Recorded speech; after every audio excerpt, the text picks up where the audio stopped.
Okay, so everyone should be on this page. We're going to talk about the 3 different ways that we can write fractions. Because we can actually write a fraction 3 ways, okay? It's pretty easy. So when we look at a fraction, we're going to learn that all fractions are now division problems, which you guys may have heard in 5th grade, yes? So whenever we see this, we say this is 1/2, right? Or 1/2. Yes, everybody agrees? Okay, to say this as a dividing problem, we would say 1 divided by 2. So you just read it from top to bottom. Easy enough? You write it out the way you say it. So whenever we say 1 divided by 2, that's how we would write it from left to right, like this. 1 divided by 2. Then if you're going to write it and you're getting ready to actually divide, the top number goes in the house, the bottom number goes outside of the house. So right at the top of your paper somewhere, top in, bottom out.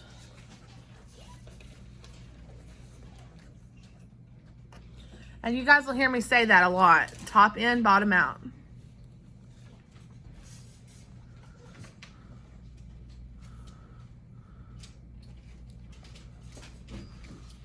So when I ask you how you divide a fraction, you'll say top in, bottom out.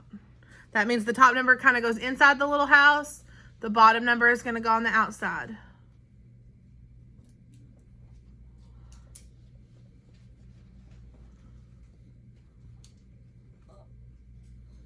Okay, the next one we have is 3/4.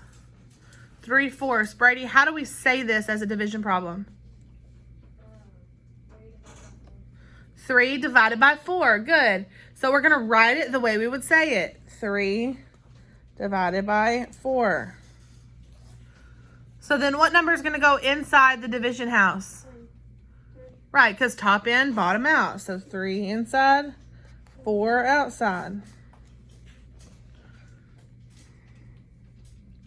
7 divided by 8. How do we write that as a fraction? 7/8. Good. And if we're going to write it as a division problem, what number goes in? 7 goes in the house, 8 goes out of the house. And I know this seems silly and easy, but I have actually seen a question on the 6th grade STAR test where it says, which of the following does not belong? And these might have been your answer choices, and then you might have had one that said 2 divided by 1. Okay, so it is important that we know that you can do all 3 of these mean the same thing. So I want to see on 9 in the house and 10 out of the house, how would we say that as a division problem? 9/10 or 9 divided by 10. Very good. Pretty simple stuff.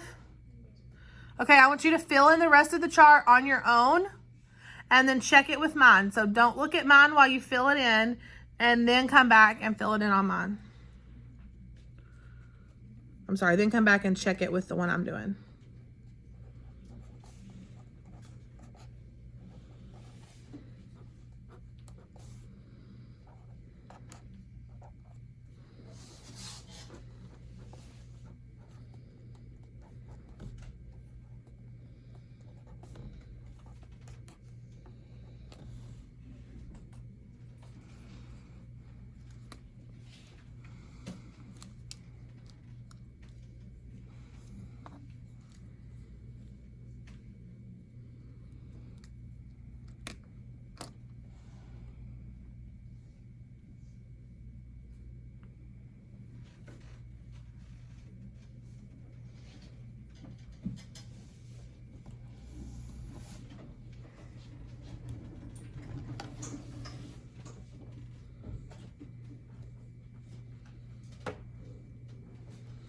How'd y'all do? Everyone done? Yes, ma'am. Okay, go to the fractions to decimals page. Go to the fractions to decimals page.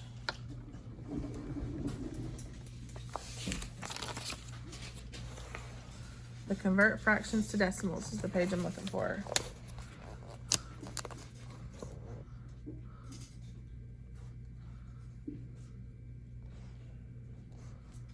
Converting fractions to decimals. Okay, this page is kind of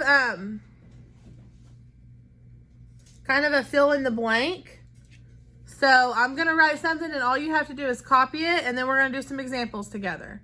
Okay, fractions to decimals. You guys will like this because it's pretty easy. Okay, how are we going to do this? We're going to divide.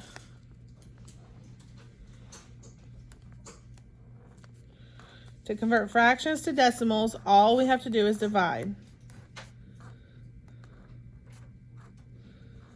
And you guys don't have to write it like I am. You can write it however you want. We're going to do this by dividing.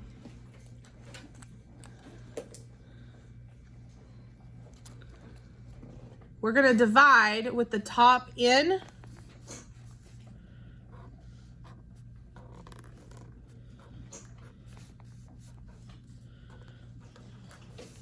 and bottom out, just like we just talked about.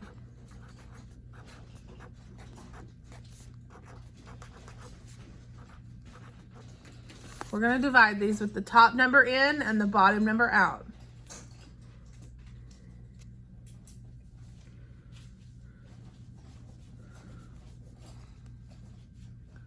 Okay, so I want you to come over here on your examples side, and I want you to draw a line right down the middle. We're going to do 2 examples.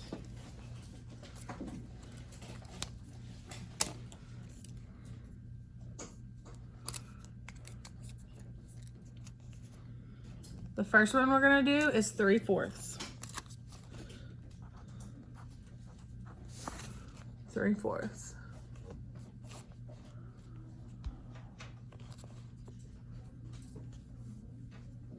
Okay, so by setting this up, again, we're going to do the top number in the house, the bottom number outside of the house. So 3 in, 4 out.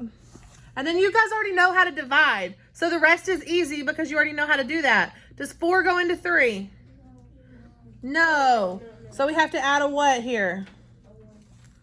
In order to add zeros, we have to add a what after this 3? A decimal. When we put a decimal on the bottom, we put a decimal on the top. Now we can add a 0. Does 4 go into 30? Yes. How many times?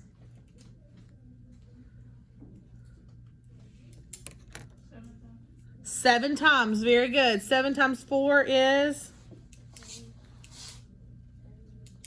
28. Yes, no, maybe so. Yes. 30 minus 28 will give us what? Very good. So I can add another 0 and bring it down. And who can tell me how many times does 4 go into 20? 5. Minus 20 and we get 0. So what's our decimal there? What's our decimal? What's 3/4 written as a decimal? 3/4 is the same thing as 0.75. And that makes sense because it's 3/4, 75 cents. Yes. When you see anything over 4, any kind of fraction over 4, think about quarters. Because 1/4 is 1/4. That's worth 25 cents. 2/4 is 2/4. That's 50 cents. 3/4, 75 cents. Is that kind of picking up on that? Okay, the next example is 5/8. 5/8. So if we're going to do top in, bottom out, what number goes inside the house? 5, top in, and 8 is going to go on the outside.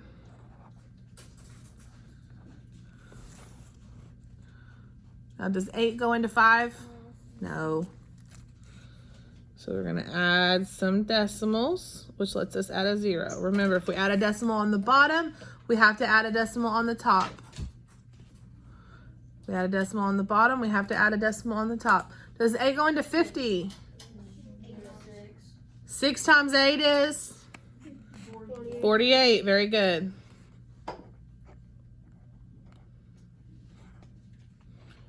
50 minus 48. 2. So now I can add a what? I can add a 0 and bring it down.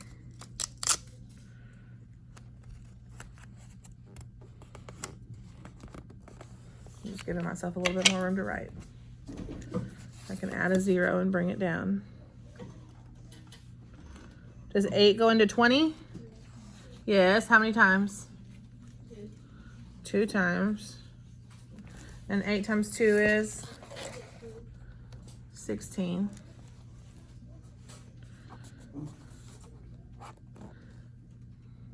(20 minus 16). So I can add another 0 and bring down. And 8 goes into 40. How many times?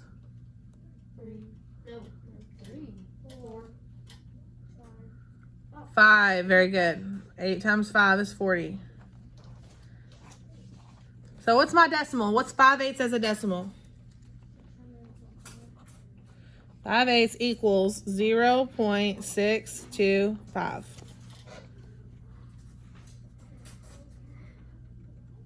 Feel pretty good about it?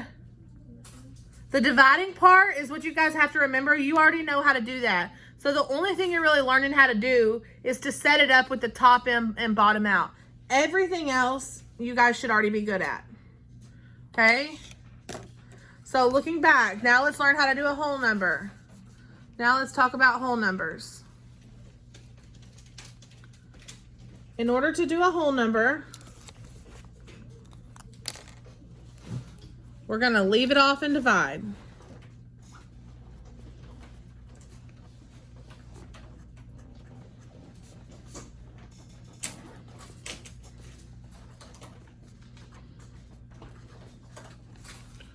We're going to leave it off and divide.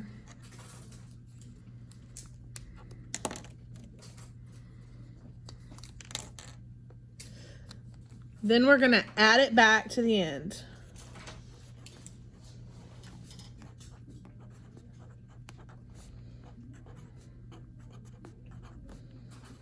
Or at the end. Either way, we're going to add it back at the end.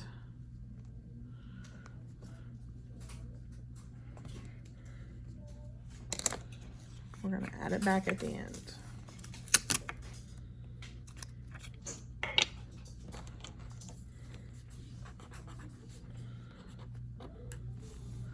We're going to add it back at the end. The reason I'm changing it to at is because we're going to add it back to the front.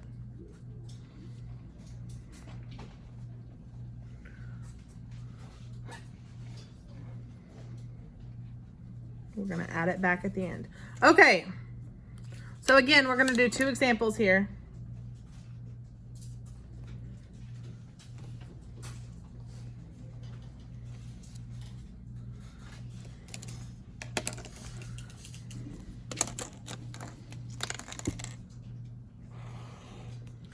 Keep knocking my camera.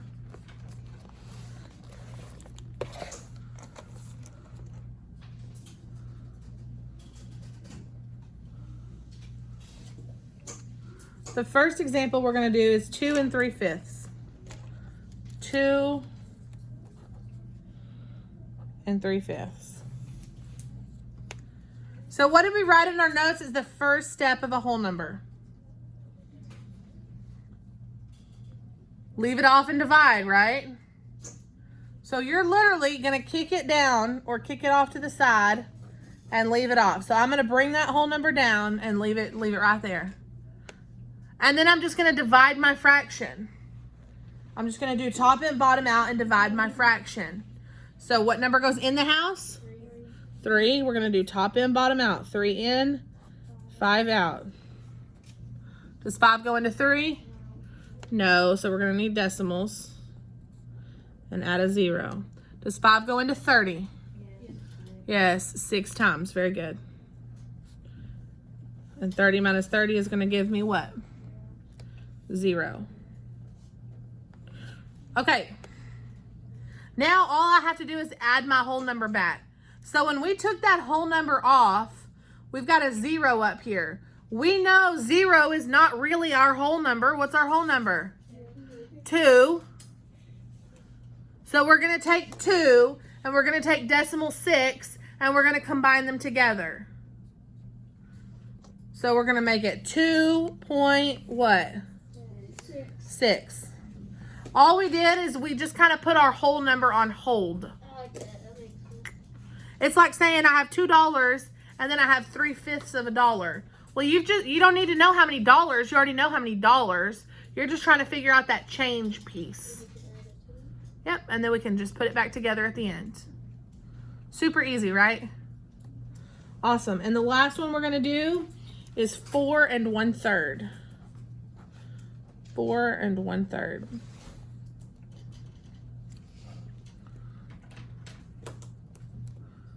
So what do I do with that 4?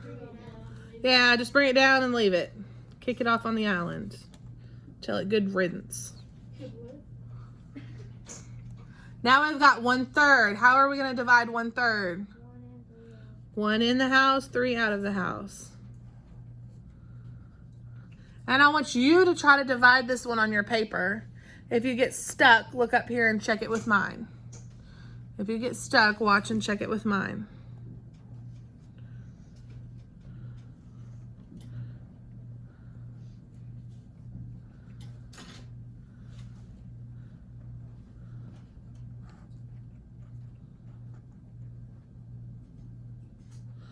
If it seems something strange is happening, don't tell the others.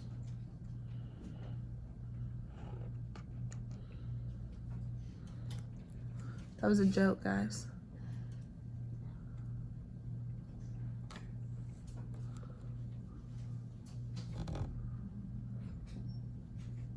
Sorry, I keep hitting my camera on accident while I'm writing.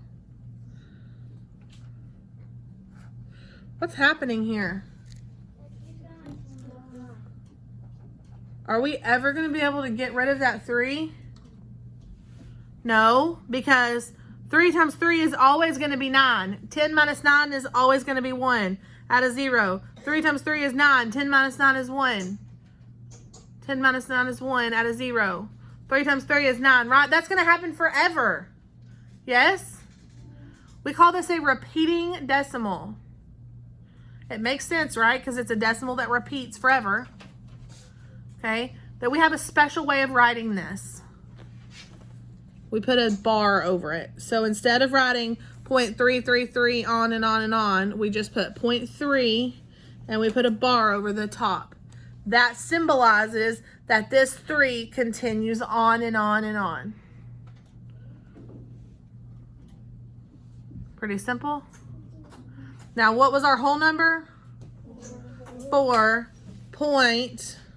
We're going to put our 3 with our bar over the top.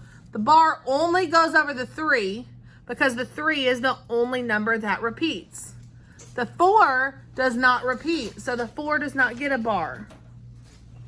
Okay? All right, very good.